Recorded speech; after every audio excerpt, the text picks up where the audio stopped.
So hello, আবার আমি বেরিয়ে পড়েছিলাম একটা নতুন রকমের শ্যুটের জন্য, মানে মেকআপ আর্টিস্টের শ্যুট। আর আজকের শ্যুট লোকেশন ছিল হচ্ছে কলকাতা ভিক্টোরিয়া, যেখানে গিয়ে দেখছি অর্ধেক মানুষই তাদের কোলের ওপরে কোলে কাউকে নিয়ে বসে আছে।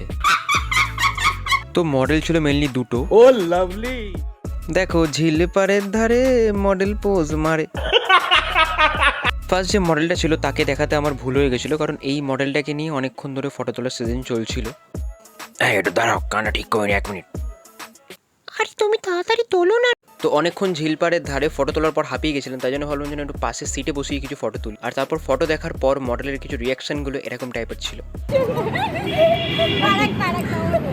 এ বাবা, তো ব্যাপারটা আর কিছুই না, পোজ ভুলে গেলে পরে যা হয়, কিছু ফ্র্যাঙ্কলি পোজ হচ্ছিল যেই পোজগুলো হয়তো ইতিহাসের পাতাতেই নেই। সেটা বড় কথা না, বড় কথা হচ্ছে যে মডেলের রিভিউ আর মডেলের রিয়াকশন আর মডেলের এক্সপ্রেশন কেমন ছিল তার উপরে ডিপেন্ড করে শ্যুটটা নামানো। তারপরে ওখান থেকে বেরিয়ে আর কোনো রকম ক্লিপ তুলতে পারিনি, কারণ ভুলেই গেছিলাম। তো গাইস, ব্লগটা এইটুখানি যদি ভালো লাগে তাহলে অবশ্যই তোমরা লাইক কমেন্ট আর ফলোটা তো মাস্ট করবেই। So guys.